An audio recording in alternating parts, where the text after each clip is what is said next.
Before we begin the video, if you haven't yet, come on down and join my Discord server. Link is down in the description.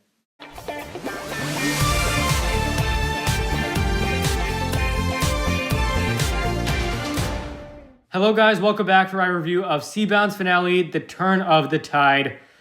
So several ninja take turns battling Kalmar. First it's Nia, then Jay battles him, and then Benthamar battles him, and it results in his spear being destroyed. Wojira is no longer controlled by Kalmar, and Kalmar frickin' dies. Yeah, so then Nia comes back, she transforms into the water dragon, and she faces Wojira. They have this gigantic battle in the city. The battle ends with Nia destroying the wave amulet, and Wojira dies or explodes. Nia says her goodbyes. Everyone thinks that she is possibly going to stay with them, just in her new form, but this is where stuff gets emotional. Nia is drawn to the sea. She is sea-bound. And so she says her final goodbye to Jay and the rest, and she is called to the sea and leaves. So back at the monastery, the ninja hold a funeral or memorial service. If you could think of a character, they are probably here. Twitchy Tim, Ed and Edna, Scales, the Beaver from Chiba. So many people are at the monastery for this memorial service. And so all the ninja take turns pouring water into this bucket. And the final scene shows that Nia is still alive, swimming with the whales, and there is also a dedication for Kirby Morrow, as there was in the island. First things first, this is Kirby Morrow's final episode. He is not going to be in Ninjago after this, except for possibly reimagined. And I just want to take this time to appreciate his work on the show.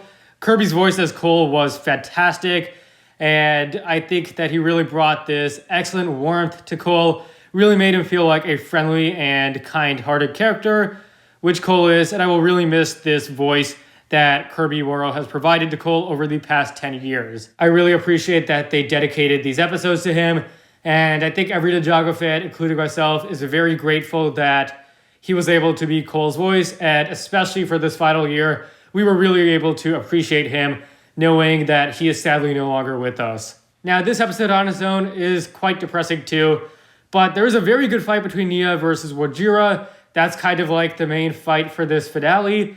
It's excellent. It isn't my favorite fight ever, but I really enjoy it. I think it's very good, very well animated. Nia as the water dragon is super cool. I love Nia's design in this water state and as the water dragon as well. And seeing her and Wojira duke it out was just so cool. Several of the characters take turns battling Kalmar at the start as well. And definitely notable is Jay. He believes that Kalmar has killed Nia. Thankfully, Nia is able to, respawn. But Jay doesn't know that. Jay is so emotional. He is fueled by his anger, his grief, at this idea that Kalmar may have just killed Nia. It was awesome to see Jay going based on just his emotion. And really his rage at that moment fighting Kalmar. I love that. And then comes Benthamar. This is probably the strongest Benthamar scene of the season. And for once, finally he brings up the death of Trimar. And he says that he is not Kalmar's brother. This is kind of the story for Benthamar. He no longer seeks out Kalmar's approval. He doesn't want someone so evil as Kalmar to be his brother. And I really appreciate that he brought up Trimar. This should have happened a long time ago, but it was just one line. It's better than nothing. And I think Benthamar's voice acting really shines here. The anger in his voice that Kalmar killed the only person who ever loved Benthamar. This is really what I've been waiting for from this character. It should have happened a while ago, but I'm glad it still happens here. And then Benthamar delivers the final blow to Kalmar. He destroys his spear. And, well, Kalmar is dead. The Wojira gets electrocuted. It isn't really like the explosion of the Great Devourer, I feel. So I would say, 99% chance this guy is dead, which is the kind of brutal conclusion that I think has been a long time coming. It's great to see this. It's great to see a villain finally get what they deserve.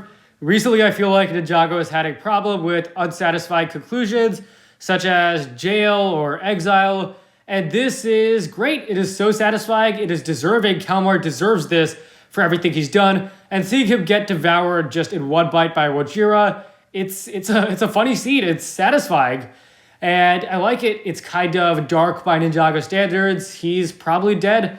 Yeah, really nothing but praise for that. But of course, the best scene is where Nia says goodbye. Wow, Ninjago's great storytelling with consequences and stuff, it's finally back. I think definitely one of my big issues with Ninjago recently is the lack of consequences, this idea that everything goes back to normal. And I just really have to commend these show writers on taking this piece of criticism and using it to improve the show. The last time I feel like, again, something this big happened was Zayn season 3, but arguably this is bigger because in season 3, Zayn was revealed alive at the end. Nia's gone. Nia leaves for the sea, and she does not come back, at least yet. Consequences are back in Ninjago, and arguably the consequences have never been greater. But it's not just that consequences are back. This scene is emotional. This is a tragic goodbye scene where Nia cannot control herself. She is not really herself anymore. And that's what makes this scene even more sad, I think. And also, of course, how she tells Jay, to tell her mom about the cookie and that stuff. Nia doesn't get to say goodbye to her mom and dad, which is also very heartbreaking. And this really isn't the goodbye that Jay and the other characters wanted. Nia is no longer herself. She is this sea goddess. She's being called to the sea, bound to the sea, and she can't resist this urge. This is who Nia is. This is not just Nia dying or a character dying. Nia has changed completely. I feel like this is just something completely different for Ninjago. An original idea. The idea that a character is still around, they're not dead, but they are so different to the point where they're really not the same character anymore. And then comes the aftermath. Jay is focused on so much. Jay's grief is handled so well. I really can't wait to see more of this in season 16 or next year, because already I can tell that they are going to do a great job with this. We see a bit of Maya, and I wish we would see more of Kai, but what we saw of Kai was great too. I love the focus on Jay and Maya though. And then the memorial, every possible Ninjago ally you could think of, Skylar, Ed, and Edna. Even the Beaver from Chima, Scales. So many people there. So nice to see so many familiar faces. Although the postman wasn't there, so never mind, this scene sucks. But the final scene of the season shows that Nia is still very much alive.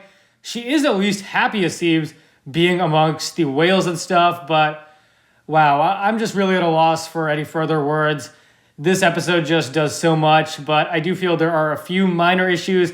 I think it really would have helped if this episode was longer. A few loose ends were not really tied up, such as a proper conclusion for Bethamar. Is he the king now of Merlopia? What happened to Gripe? What happened to the Merlopians? Are they back to normal now? That's really my only issue here. I wish that would have been addressed. This finale is so good, and I love that it had 4 parts, but I don't think Wildbrain has yet really mastered the pacing of these 11-minute finales. I do feel like it was a bit rushed in some areas, but that's really my only issue. Tommy Drayson was spot on when he said this would be the next level of Ninjago. It definitely is. It really feels like the next evolution of the series, and that we're back to this OD trilogy level of storytelling. This is better, actually. This is, I think, Ninjago's peak when it comes to storytelling, and next year will be as well, because the Vegstone story.